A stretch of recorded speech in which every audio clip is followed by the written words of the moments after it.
Wow. I hate myself. Fuck! So my Contax 137MD is my go-to camera for 35mm. I guess I could call it my daily driver. And in this video, I want to talk about how knowing your camera inside and out will just allow you to get that shot that you might not have necessarily got with a camera that you might not know as well. Even if it's a better camera, it's much more important to know your camera inside and out, because it might have got you that shot that you wouldn't necessarily get with your new Leica M6 that you don't really know how to use yet. So the reason that I've got my Contax 137 is, luckily I was lent a 28-2.8 and a 50-1.7 Zeiss that are the Contax Yashica mount. So I got lent these lenses, which was brilliant. There's some brilliant vintage sharp T-star lenses. So I went out and bought a 137 just because I needed a body to use these lenses with. So the 137 that I have actually has a motor drive. It is the Contax 137MD, obviously MD standing for motor drive. I didn't actually know this when I bought it. I just sort of went to my local shop and bought the first Contax that they have.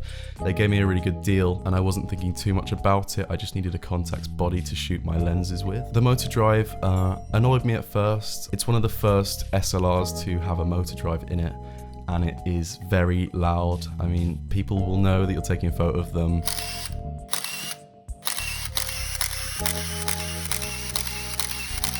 If you use the motor drive, which you have to, there's no way of not using it, it's just built in, there's no manual wind on. Contax do make a 139, which is pretty much the same body, but with a manual wind on lever, which looking back on it is the camera I should have bought, but I've sort of got used to the motor drive now. The camera's actually got quite a big sentimental value to me now, so I don't think I'm going to swap it out. But if you're looking for a Contax body, I would definitely advise the 139. The motor drive uses 4 AA batteries, which does make the camera really heavy, and just having 4 AA batteries on you at all times is a really annoying thing to do. I don't actually carry an extra 4, I just sort of risk it. But it has happened to me and I'd have to go to the shop and buy some AA batteries, which aren't actually very cheap either. So this camera can be quite annoying at some times, but I've sort of gotten used to it. And the motor drive is a nice feature. I mean, it's good if you don't have to focus on winding it on, if you're doing some action shots or whatever, some documentary style pictures. It is actually quite useful. It's just very loud and makes the camera very heavy. So I've been shooting my 137 recently with a big hammerhead flash that I picked up about half a year ago. I bought it for my Pentax 6.7, but I decided to use it on the 137. We went on some walks. It snowed up here again, and we went on a walk and I took some shots with the 137 and the flash. What is it? It's a fucking horse, mate. Donkey and that. I think the 137 sinks at a 60th or a 30th, I can't remember. So it's great to use in the dark. If you use it in the daytime, you get that weird, not very nice look where some of it's sharp, where the flashes hit them and then it's all blurry. I don't really like that look. So I decided to shoot it in the dark. Yeah, so it's been snowing here. We went down the road and I took some shots of my mates. I think they came out alright. Some of them came out really nice, some of them didn't. And I've been scanning my 35mm on my V600, so they look awful. My V600 scans 35mm like shit. I think they come out really soft and disgusting, but it was my only option because I have been developing it myself now. They look alright. They look good on a phone, on a computer. They look alright. I would never print any of them, but I guess I could rescan the ones that I'd want to print, or just do some enlargements of them when I get my enlarger, which will be soon. I will be making a video about that as well. This setup will do at the moment. I mean, I'm not using these photos for anything important. I'm just mucking about, just taking some pictures for the sake of taking pictures, I guess, so it will do. And the importance of having a camera that you know inside and out, I think as a photographer that is a top priority. I think it's often overlooked with gear acquisition syndrome that we all have. All film photographers are guilty of having this at some point. I know that I have. Better gear will get you better pictures, but not necessarily if you don't know how to use it, or you're new to the camera and you're doing a paid gig or something.